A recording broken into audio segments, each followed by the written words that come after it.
Hi friends, welcome to Kolathur kitchen. இன்றைக்கி நம்ம கிச்சனில் என்ன பார்க்க போகிறோன்னா ஒரு சூப்பரான ஒரு அசைவ ஸ்டைலில் ஒரு மீல் மேக்கர் பிரியாணி, அதாவது சோயா சங்க் பிரியாணி தான் நம்ம பார்க்க போகிறோம்.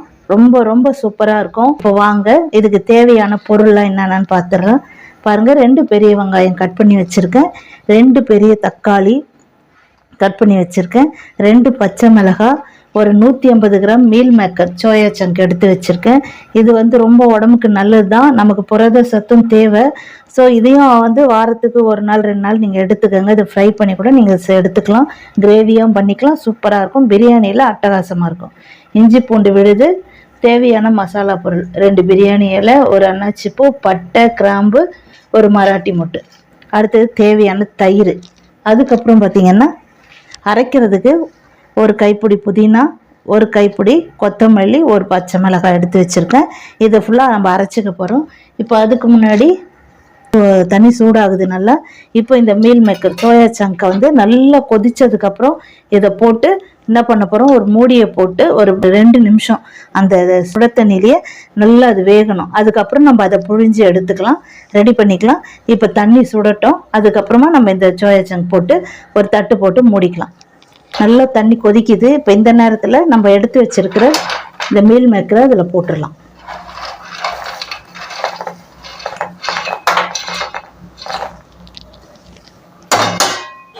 இப்போ நல்லா போட்டுட்டு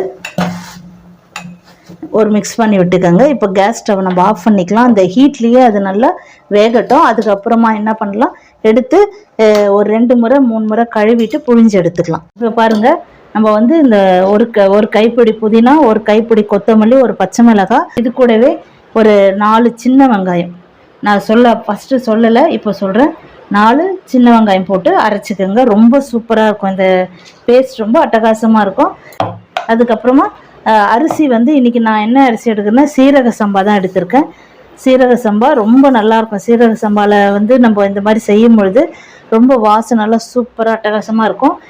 இந்த ஒரு டம்ளரில் நான் 3 டம்ளர் எடுத்திருக்கேன். இதில் 3 டம்ளர் அரிசி. இது தண்ணி 1க்கு 1.5. 1 டம்ளர் அரிசிக்கு 1 டம்ளர் தண்ணி. அப்போ நம்ம இதுக்கு எத்தனை டம்ளர்னால் 4.5 டம்ளர் தண்ணி ஊற்ற போகிறோம். எடுத்து இதை நான் கழுவி ஒரு 20 நிமிஷம் நான் ஊற வச்சு வைக்க போகிறேன். இப்போ கேஸ் ஸ்டவ் ஆன் பண்ணிக்கலாம். ஆன் பண்ணிவிட்டு இப்போ ஒரு குக்கர் வச்சிடுறேன்.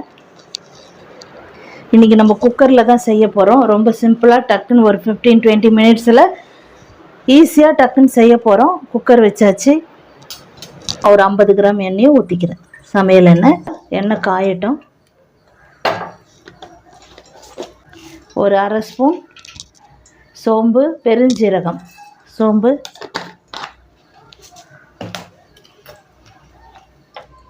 அடுத்து இந்த மசாலா ஐட்டம்ஸ்லாம் போட்டுக்கலாம். 2 பிரியாணி இலை, ஒரு அன்னாச்சிப்பூ, 2 துண்டு பட்டை, கிராம்பு, ஒரு 4 கிராம்பு, ஒரு மராட்டி மொட்டு. அடுத்தது 2 பச்சை மிளகாய்.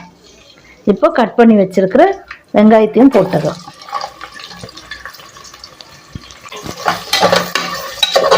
இப்போ ஆனியன் நல்லா ஃப்ரை ஆகணும். இப்போ பாருங்கள், நான் எடுத்துருக்கிற சோயா சங்க் மீல் மேக்கர் பெரிய சைஸு. எப்படி பாருங்கள், நல்லா சுட தண்ணியில் போட்டு ஒரு 2 நிமிஷம் தான் வேக விட்டோம். எவ்வளோ பெருசாகிடுச்சு பாருங்கள். இதை நல்லா புழிஞ்சு தண்ணி இல்லாமல் நல்லா புழிஞ்சு எடுத்துக்கலாம் பாருங்கள். ஏன்னா இதில் ஏற்கனவே தண்ணி கொஞ்சம் வரும், நம்ம போடும் போதும் தண்ணி கொஞ்சம் விடும். அதனால் நல்லா தண்ணி இல்லாமல் புழிஞ்சு எடுத்துக்கலாம். இது மாதிரி எல்லாத்தையும் நம்ம புழிஞ்சு எடுத்துக்கலாம். இப்போ பாருங்கள், ஆனியன் சூப்பராக நல்லா ஃப்ரை ஆகிடுச்சு பாருங்கள். வெங்காயம் அருமையாக ஃப்ரை ஆகிருக்கு. இப்போ என்ன பண்ண போகிறோம், எடுத்து வச்சுருக்கிற இந்த தக்காளியை போட்டுருவோம்.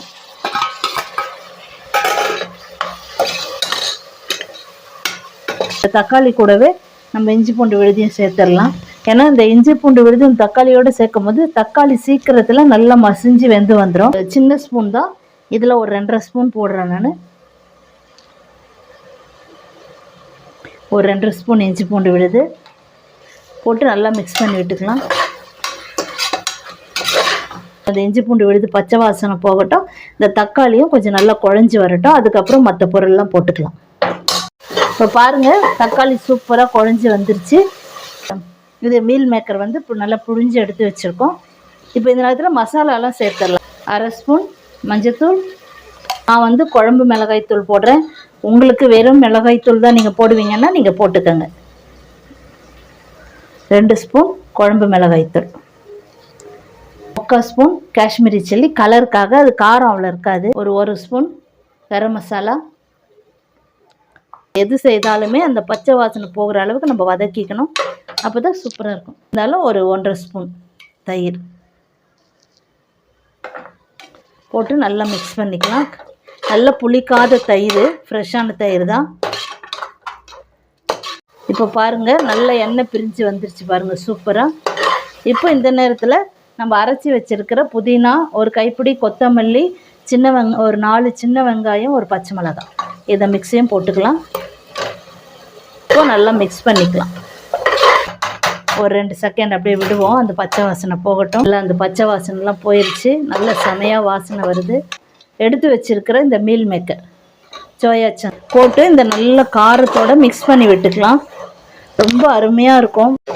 இப்போ பாருங்கள், சூப்பராக இந்த காரம், அந்த மசாலா எல்லாமே சூப்பராக பிடிச்சிருக்கு பாருங்கள் மீல் மேக்கரில். இப்போ நம்ம எடுத்து வச்சுருக்கிற இந்த அரிசியை போட்டுடலாம்.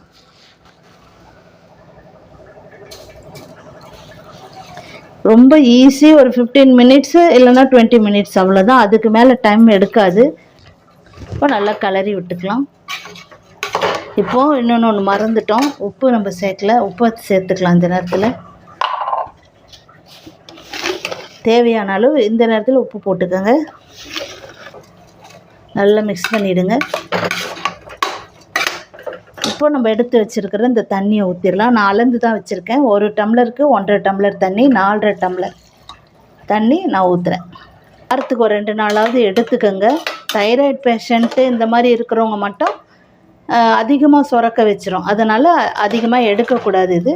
ஆனால் வாரத்துக்கு ஒரு நாள், எப்பாச்சும் ஒரு நாள் சாப்பிட்றது தப்பு இல்லை, சாப்பிடலாம். உப்பு வந்து ஒரு கல் தூக்கலாக இருக்கணும், அப்போ தான் நம்ம அரிசி வெந்து வரும்போது கரெக்டாக இருக்கும். இப்போ நம்ம என்ன பண்ண போகிறோம், விசில் போட்டுடலாம். நீங்கள் தயிரும் ஊற்றிருக்கீங்க, ஸோ தக்காளியெலாம் நம்ம போட்டிருக்கோம், அதனால லெமன் வேண்டாம். சப்போஸ் நீங்கள் தயிர் ஊற்றலைன்னா லெமன் பிழிஞ்சு விட்டுக்கோங்க. நான் தயிர் ஊற்றிருக்கேன், அதனால் நான் லெமன் பிழியலை. இப்போ நான் குக்கர் வந்து மூடியை போட்டு விசில் போட்டுற போகிறேன். ஒரு 2 விசில் விட்டால் போதும். குக்கர் மூடியை போட்டு விசில் விட்டுடலாம். ஒரு 2 விசில் வந்தோடனே ஆஃப் பண்ணிக்கோங்க, கரெக்டாக இருக்கும். 2 விசில் ஆஃப் பண்ணிவிடுங்க. அதுக்கப்புறம் நம்ம எடுத்து பார்க்கலாம் எப்படி வந்திருக்குன்னு. ரெடி ஆகிடுச்சு. இப்போ விசில் எடுத்துகிட்டு பார்ப்போம். வா, சூப்பராக ரெடி ஆகிருக்கு பாருங்கள், செம்மையாக ரெடி ஆகிருக்கு பாருங்கள்.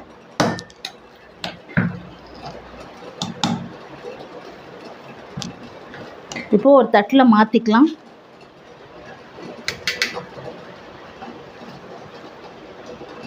அருமையாக இருக்குது, வாசனை செமையாக இருக்குது.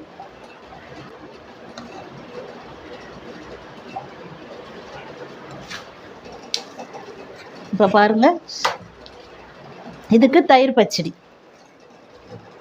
தயிர் ரைத்தா வச்சுட்டு சாப்பிட்டிங்கன்னா அவ்வளோ அட்டகாசமாக இருக்கும். ஓகே ஃப்ரெண்ட்ஸ், இதே போல் நீங்களும் செய்து பார்த்துட்டு எப்படி வந்து கமெண்ட்ஸில் சொல்லுங்கள்.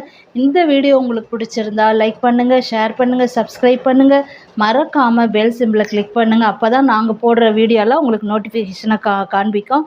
ஓகே ஃப்ரெண்ட்ஸ், நம்ம சேனலை சப்போர்ட் பண்ணுங்கள். ஓகே, இதே போல் அடுத்த ஒரு வீடியோவில் உங்களை சந்திக்கிறேன். Bye friends.